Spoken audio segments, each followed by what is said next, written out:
Come to school with me. Ayan, papasok na naman kami ni Mami ngayon sa school. Naglalakad kami para sumakay ng tricycle. Tingnan niyo naman yung mami ko sa likod. Sunod ng sunod. Sabi ko nga kaya ko na kasi 4 years old na ako. Malaki na ako. Kaya ko ng sarili ko.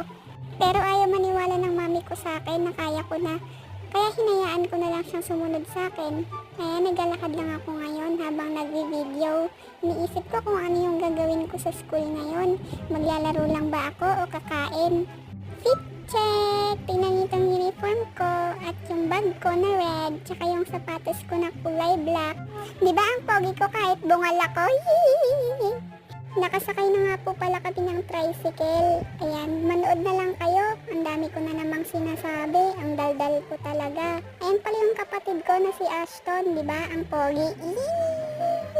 Yung mami ko nakasimangot na naman. Tinitignan niya yung cellphone niya. Puno na naman daw.